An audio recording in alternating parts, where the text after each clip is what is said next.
大家好啊！又到我哋嘅節目，今就係揾錢快啦。咁今日咧由我啦，阿林 Sir，同埋我工程啊，係其實今日仲有位咧神秘嘉賓，咁啊一陣間先至介紹。咁先多謝大家咧再收聽我哋節目啊。咁上個禮拜我哋第一次推出呢個節目揾錢快啦，咁啊收視都唔錯嘅。咁啊起碼一放咗上去，你知我哋節目始終新推出啦，有8位數嘅人聽，已經我都覺得算係好俾面㗎啦。咁希望大家多多支持，介紹俾朋友嚇。希望聽完揾到下啲錢咧又。係啊，聽完揾到下啲錢先啦，揾錢快啊嘛。咁啊為上次啊講利是錢啦，係嘛？咁啊其實利是錢上次都講到好犀利喎。真係可以用嚟無本創業嘅喎，係咪啊，工程？係因為利是錢咧就通常啦，一般人都係即係4位數啦，幾千蚊通常都係。咁其實係少少本咁樣，咁少少本可以玩啲咩咧？咁其實就好多嘅呢個世界係。咁上次又提到，喂，而家我哋已經進入一個網絡嘅時代啦嘛。係啊。我哋唔可以再停留喺實體嗰啲。咁咧網絡咧，咁其中一樣上次講嘅就係搞 Facebook 咯。係啊，Facebook 我都覺得呢樣嘢係好似都幾神通廣大喎。基本上咧，而家就全香港嘅後生仔咧，我相信每人都有㗎啦，或者有一點。我想 classify 我係後生係嘛？你梗係我係呢個 cat 係嘛？多謝你。梗係啦，林 Sir。咁當然我都唔可以扮唔識嘅，因為始終係嘅。有時我同啲讀者聯繫，大家都知㗎啦，係靠呢個 Facebook 嘅 page。啱啊，我都係啊，即係我成日都收到啲讀者或者係啲朋友，即係網友啦，佢嘅問題都係 Facebook 度大家交流嘅係，所以係一個好好嘅溝通渠道。因為以前可能我哋出書係單向式嘅，係啦。喂，啲人同你溝通，可能唔知憑咩途徑，或者係寄信俾你。咁而家唔係啦，互動晒啦。係啊，同埋個互動係可以喺幾分鐘內完成，都覺得好緊要咯。啱啊！而家嘅人嘅特點就係要個 response 要快。係。咁啊，以前係嘅，以前嘅人係真係，你問我係以前嘅人有啲耐性嘅，因為以前講真我諗而家年輕一代90後佢都冇試過係要翻屋企等電話到㗎啦，係嘛？咁啊，因為係有手提電話啊嘛。咁你話我呢啲較為老少少嘅都知道，有時要等電話㗎嘛。以前仲係用嗰啲攪撚嗰啲電話。哇！我扮唔識添呢啲。係啊，咁你繼續係扮唔識啦，成哥。咁啊，其實 Facebook 真係改變咗幾多嘅，好大影響。係啊，嗱，今日咧我哋係邀請個 Facebook 達人上嚟。係啊。咁你見啦，我哋嘅 fans page 其實都係1萬幾千個 like 啦。咁啊，叫做如果大家 like 咗啊，多謝賞面啊。咁今日我哋請個堅啲嘅。咁啊，佢嘅 fans page 咧係我哋嘅100倍咁樣啦。咁上下啦，幾十至100咁樣。係啊。總之好誇張嗰隻咧。係啊，好鬼誇張。我哋請阿 KK。喂 ，hello，你好。係啊 ，KK 就係一男子啦，總之。係，總之佢有即係唔知幾多個 Facebook，但係咧每一個咧都係我其中一個嘅 M 倍嘅數量嚟嘅。同埋阿 KK 嘅 Facebook 犀利在就係我成日見到佢 Facebook 咧。我都有6、7個 friend like 咗佢啲 Facebook，係唔止添啊，有時係。咁啊，所以咧想你知而家創業咁啊，捱鋪租確實即係你話租個地鋪，愛嚟賣魚蛋嘅，唔係話唔得，不過風險都幾高咯。因為你每個月捱住10萬8萬鋪租，大家而家都明啦，10萬8萬鋪租已經唔算好貴啦。有啲旺鋪啊，100幾萬鋪租。跟住最後嗰粒魚蛋要買40蚊先頂得住。咁啊係，即係可能佢計過隻手咧差唔多咁跟唔到咁快魚蛋啊，咁所以就唔可以咯。喂，咁我想問下 KK，咁其實 KK 有幾個 fans page 講先？咁首先就如果大家收聽緊節目，大家應該都 like 咗我哋創富路嘅 fans page 啦。創富路一個啦，係啦。係啊，創富路就好似未過20萬。過咗20萬啦。係咩？真係唔好意思。係可能因為好快啊。係啊，前2晚睇好似9萬幾，咁而家就過咗20萬啦。咁啊，另外有個就30幾萬，咁呢個留翻阿 KK 介紹。喂，但係其實我哋首先都想問下 KK，即係其實 Facebook 專頁嗱一個 Facebook account，譬如我阿林 Sir 就有自己個人嘅粉絲專頁啊，咁同嗰啲10幾萬個 like 嘅粉絲專頁有咩唔同咧？如果你正常係一般嘅話咧，就係一般係個人嘅 account 嚟咧，咁嗰個只不過一個個人嘅 account 就唔可以當一個專業嘅。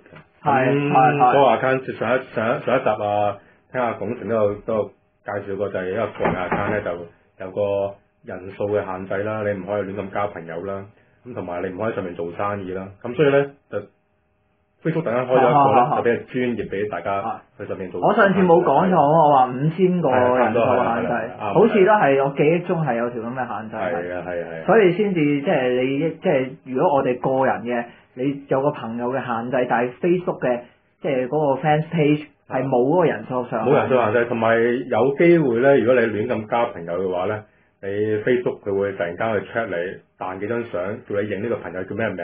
你一答唔到嘅話咧。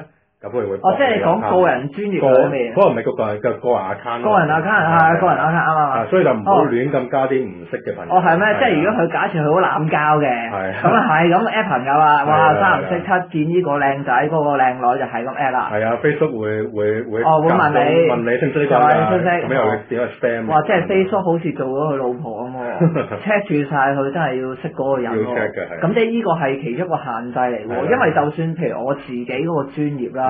咁而家就大概around 8000個 like 咁啊，咁講真8000個 like，我真係識幾多個啊？有好多即係我都唔識㗎，我唔會認得佢㗎嘛。係咯，讀者我唔會識㗎嘛。咁變咗呢個就係專業同埋個人之間嘅其中一個分別咯。係啦，同埋你係唔可以喺個人嗰度嚟做生意或者做啲宣傳咯。如果做會點咧？冇會真係。Facebook 佢有權可能會 block 你啊，或者會停你幾日唔俾你用咁樣咯。係啊。係咁，你咪冇晒啲 connection，咁其實你會即係。一路建立以嚟嗰千幾2000個 connection 我會冇晒。即係做生意，可能我喺個 Facebook Facebook 我個人個 page，同我啲朋友講，喂，我出咗本書，係咁喺度賣廣告，咁 Facebook 見到就有機會係差咗。如果你係又好濫交，而你有好多人有機會投訴向 Facebook 投訴你嘅話咧。你就要解釋或者佢會 warn 你咁。我諗其實最主要係咪有人投訴佢，即係先至會咩？咁如果你譬如你一般係個人 account 唔係濫交亂咁 at 咁你朋友應該唔會咁樣線你嘅。係啊，我唔濫交嘅其實。係啊，所以我個人嗰個就唔係好多朋友嘅，就都係啲真朋友。真朋友係啦。係啊，但係個 Facebook 即係個 page 就會係即係可以無上限咁樣多人㗎嘛係。可以過千萬都可以。咁即係最主要係即係人數嘅分別，令到我哋係有個誘因去到開個專業咁樣。人數分別啦，同埋你嗰個用途咯，即係你個人即係可能合呢啲個人嘅嘢咁樣咯。真係專業係做生意咁樣嘅。或者宣傳。咁而家即係開個專業啦，咁其實即係咪都好似我上次講咁係好簡單？你即係有 KK 呢方面專家咯，我上次即係我純粹我自己就未必係專家，咁 KK 可以。即係解釋翻開係咪真係好簡單好方便咁樣？開就基本係零成本嘅，即係你開咗個專業就零成本，就問題就係你點樣可以由0個 fans 數去增加到25或者以上，或者再更加多，令到你可以即係做得更加多嘢咯。25係一個小關卡咁樣嚟嘅。25點解係小關卡咧？因為你每一個 Facebook 佢可以自己申請一個網址，你一定要夠25個位以上咧，佢先可以俾你容許申請。好似有啲印象我都係。係啊，譬如好似我哋 Wishful 咁樣，我哋如果要申請 Wishful 呢個網址嘅話咧，我哋要夠25人，我先至可以向 Facebook 申請咯。係，咁跟住就去到200人就會係改唔到個名啦。可以改名，不過就要申請。原來可以改名，其實我都係知啲唔知嘅呢方面，所以問翻啲專家好少少，即係就要申請，但係申請比較麻煩。我試過申請要等成3-4日先至。即係真係從Facebook 嗰邊就講話，我想申請改名啦。係啊，同埋唔可以申請好多次啊，申請一次半次嘅啫，只能夠。但係佢會唔會話即係我係唔俾你改，或者點樣先俾我哋改定咩咧？佢有啲 rules 㗎，即係譬如你係唔可以喺你個名度帶有啲網址啊，或者一啲非相關性嘅資料咧，你要提出申請，佢有權可以 reject 你咯。係。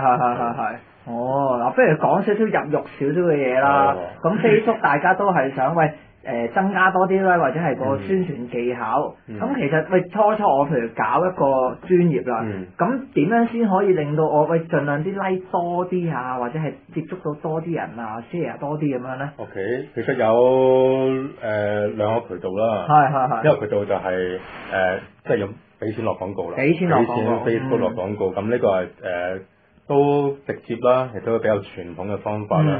另一個方法就係借一啲大型 fan page，佢有好多 fans，可能幾十萬、過百萬。你可以經佢哋落廣告，由佢哋做介紹咯。其實都係其實目的都係一樣，就係透過一個 mass 嘅 media 去宣傳咯。係。即係傳統落廣告，其實我都試過下嘅，係啊，就直接俾錢 Facebook 咁樣啦。咁其實就即係可以用 credit card 咁樣咧。咁啊，大家有興趣就可以都試下，因為其實佢廣告有一揀，即係你幾多錢咁樣嘅，即係少少地平，即係幾十蚊一日，即係幾十蚊港幣，幾十蚊一日都可以有得玩嘅。咁如果你真係玩小本創業，其實係好值得，你咪試下咯。講真，係咪先？至於賣廣告嗰個就喺你嘅 fans page，如果你成立咗之後，自然就有一格你會見到一個 promo app 咁樣咧，咁佢會就嬲下你賣廣告。咁當然你可以俾錢去試下先咁樣咯。係啊，好值得。攞個感覺咯，攞個感覺咯。係啊，啲人唔試又唔知係點樣嘅係。係啊。咁啊，另外就係咁，其實頭先講咗就係啦，一個 fans page 最少即係改名嗰啲問題啦。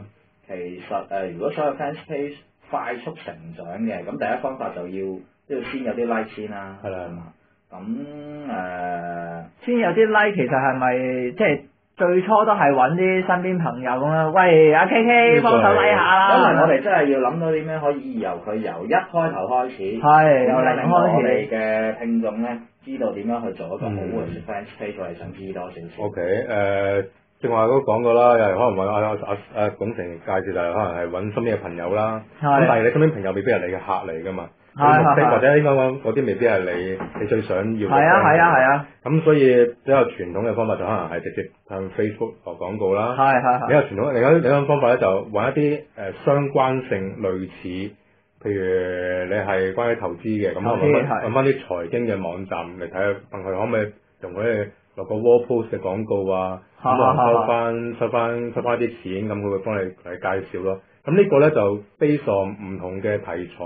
亦都based on咧每一個 fan page 咧，佢有幾多人數咧，而去定價，就要你自己同佢傾咁樣。即係依個都係一個好有效嘅方法。係，好似我哋都有飲食嘅 fan page 啦，有20幾萬個 fans 咁樣。哇，好多啊 KK 嗰年係。咁有日本都有一間即係都可以講名嘅樂天市場佢都主動聯絡我哋都落廣告咁樣咯。咁佢哋目的都係想做生意同埋增加多啲 fans 咁樣。係。咁你會點樣幫佢咧？係。我點樣幫佢？我哋會一來就係可能當一個廣告形式介紹啦，二來我哋可能都想真係介紹啲好嘢、新嘅嘢俾啲 fans，咁我哋會叫佢可唔可以俾啲嘢我哋試食啊？咁能夠我哋試食就食下好啊，即係我哋係好啊話好啦，有唔好嘅地方話唔好咯。咁直接俾翻真實嘅嘢俾翻啲 fans。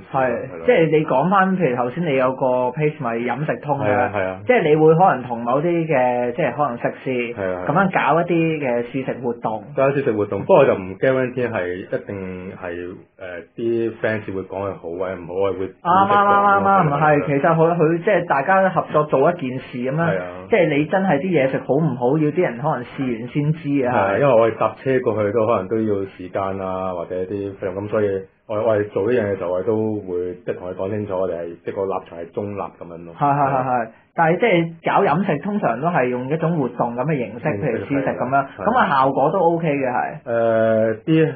啲客啦，或者啲 fans， 或者我哋有時揾啲網友一齊去試食嘅，3個 party 或者甚至我哋4個 party 我哋都好開心咯。係。即係你當玩下都 OK 嘅。係，佢又達到咗佢宣傳嘅效果，而試食嗰啲朋友亦都可以試到新嘅嘢，網友亦都可以即係 fans 亦都可以知道原來有一個地方有特色嘅嘢食咯。即係久唔久，其實就算佢自己嗰間食肆都可能要揾一啲網上面嘅渠道幫佢做宣傳。因為而家已經係踏入一個網絡嘅世界啦嘛。即係其實其中一個渠道，佢就係想都想喺 Facebook 度做宣傳，咁可能要揾啲大型網站啦。咁我有試過揾阿 KK 嚟嗰邊啦。呢個就係其中一個方法嚟嘅。呢個就都比較快同埋比較中 target 咯。即係你喺 Facebook 落廣告，你唔可以 target 話嗰個人中意食咖喱噶嘛。咁我如果譬如你係咖喱嘅嘢嘅話，我係想 post 啲咖喱嘅相啊、咖喱嘅介紹嘅話，咁一定係中意咖喱嘅人先至 like 翻你 fan page 咯。咁所以就比起齋傳統喺 Facebook 落廣告咧，就會比較重啲嘅啲人會係。咁又翻去我哋即係最初，如果講啲聽眾啦，我想由零開始搞個專業，咁其實頭先講咗啦，其中一個技巧可能係賣廣告啦，揾啲大型嘅啦，或者係揾啲朋友咁樣幫下手咁樣。咁其中一個咧即係爭取到多啲接觸率嘅方法就係 share 喎。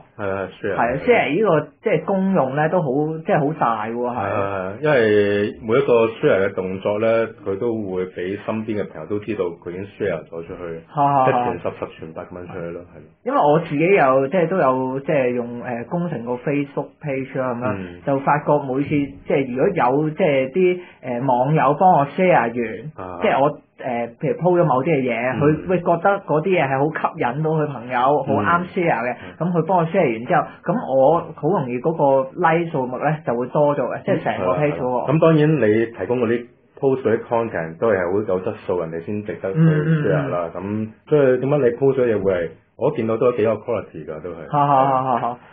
咁 KK 講下咧，有冇話邊啲係最吸引人或者可以容易多啲 share 或者點樣咧？譬如你平時 post 嘅話就唔好咁商業化咯。當然你係要做生意或者宣傳嘅，間唔中宣傳，甚至乎一啲用另類啲嘅方法角度去宣傳，都係站翻喺用家啊同埋睇嗰人咯。你其實好簡單，你都係一個用家嚟。你如果打開個 Facebook 或者打個電話、打個電腦，成日都見啲廣告嚟，啱KK 講得啱啊，真係，因為可能大家最初搞個page 或者乜嘢，可能個目的都係諗住我係做生意嘅啫，咁做生意梗係想我啲產品多啲接觸率啊，或者等啲人快啲幫襯我又好點都好，但係你人哋做個 Facebook， 人哋上 Facebook， 可能佢個目的純粹只係我諗住睇啲輕鬆啲嘅嘢，睇下啲朋友講啲乜嘢，咁佢冇 expect 過，你成日又賣廣告又 hard sell 嘢，咁變咗可能咁樣咧就會令到人哋反感，或者係 unlike 咗你個 page。係啦。咁所以變咗你真係做生意嗰陣時，就要拿捏得好少少，就可能唔可以成日就係真係賣廣告，或者就算你係賣廣告嘅。可能係要包一包啦。係啦，因為我都試過有朋友有客人，佢真係成日都 post 啲廣告，啲人都就喺 comment 度話佢，你唔好再賣廣告啦。係佢肯同佢講已經算好咯喎，如果唔係即係 unlike 咗佢已經係咯，真係已經俾面嘅其實。咁不過咧，其實賣廣告咧就都有啲技巧嘅，因為咧你而家 Facebook 或者點樣網絡咧，你賣廣告有時就唔可以太 hard sell，咁你將件事咧就可以包得靚少少咧，咁咧 sell 俾啲人咧咁就舒服啲。咁例如咧你係譬如你係賣假設係嘢食嗰啲啦，咁你如果直接話我而家有咗新產品，哇幾多錢幾好食，咁人哋咧就未必即係接受嘅，反而譬如頭先講翻用 KK 頭先講嘅方法，搞個活動，跟住人哋試食完真係落翻啲 comment，啲 comment 真係反映翻嗰樣嘢好定唔好，咁如果你嗰件產品係有質素嘅，咁自然係會吸引到人噶嘛。咁呢個都係其中一個技巧咯。係咯。我哋都試過做過一個蟹肉嘅罐頭啦。咁有個贊助商咁提供啲蟹肉罐頭，我就分享俾我哋啲 fans 去試食。咁由翻食過嘅 fans 咧，俾翻啲中肯嘅 comment 出嚟咯。有啲會話唔好食，因為個人口味啦。有啲又都會話好鹹或者好淡咁樣個口味。因為唔同煮法都唔同嘅 present 嘅方法咯。咁其實好立體將一件事咧，可以去幾個角度唔同嘅人咧，就一齊去介紹呢個產品嗰邊就會。係。即係主要嘅宣傳技巧都係有時就從個用家就唔好從個商家嘅角度，咁變咗件事可以立體啲。尤其是而家Facebook 係好互動嘅話咧，咁變咗你係有時就啲嘢就立體少少，容易 sell 啲咯。係。同埋好利用呢個渠道去吹雞去搞活動咯。反而好過就話俾錢攞一個編劇咁咯，好似個報紙雜誌咁樣。咁呢啲係最冇效嘅方法咯。係。咁啊係啊，有時報紙或者咩咧都係好即係單向形式咁樣咧，咁變咗你單向我未必真係完全感受到嗰件事啊嘛，但係你有時你可能我喺個 Facebook 睇有條片睇嘅，我成日可能你賣嘢食，我見埋你點樣煮出嚟，煮完之後我見到之後我就好想食。我哋都有試過做過類似係。係。其實飲食好多嘢玩喎，飲食 page 係啊。咁你其他 page 有冇搞過其他啲古靈精怪活動，或者係你覺得佢可以有好特別嘅宣傳技巧嘅活動咁樣咧？OK 有有做過一個國內嘅都比較大牌子嘅一間即係手機嘅公司啦。咁我哋會做咗一個好似投票咁樣，因為佢有嗰隻咁啱會出嗰隻新手機咧，就有幾隻顏色嘅殼嘅。俾人去投票去揀最中意邊隻顏色咁樣咯。咁跟住我哋就會做啲可能裏邊做啲抽獎啊咁樣。咁投過最多個而又抽中咗咁，有部手機送咯。咁，如果你係即係嗰啲人如果係唔中意呢部手機嘅話，佢係唔會參加活動嘅。二來就係佢係可能即係有透過呢個活動咧，個廠商亦都知道咧，原來呢隻顏色係受歡迎啲嘅。即係變咗係兩方面都有得益咯，係啦。係。即係用活動嘅形式係可以做活動互動啲。其實頭先講嘅活動已經係其中一個問卷調查嚟啦。係啦。但係個問卷調查就用另一個形式進行，輕鬆好多。係啦，你就唔使喺條街度，即係你經過 MK 或者點樣咧，成日俾一啲人纏住我走極都走唔到去，都喺度纏咗半條街嗰啲咧。咁我真係好慘啊！有時覺得係。咁可能因為啲美女 sales 見到阿公主多嘅啫，係咪啊？純粹係因為呢個原因啫。係啦，喂，咁今日聽阿 K K 上嚟講都真係學到唔少嘢。係啊，我都翻去搞下我同你嘅 fans page 先。係要再 upgrade 下真係。係啊，同埋係嘅網上宣傳確實有 costing 係細啲，呢個都幾可肯定。咁啊，大家把握嘅機會咯。講真，你問我嘅睇法，其實網上宣傳究竟個 costing 係咪平咧？唔係一定啊。即係話唔定你把握唔到呢個機會，第時個 costing 貴咗嗰陣時，你再宣傳，其實嗰個邊際效益咧就冇咁快。咁我哋希望再喺下集節目再請 K K 上嚟啊！其實我哋覺得呢樣嘢係必要都緊要啊！咁啊係一樣好緊要嘅知識，亦都係幫大家突圍嘅一樣好重要嘅 information。今日多謝晒 K K 先，好多謝晒啊！咁啊再傾，遲啲。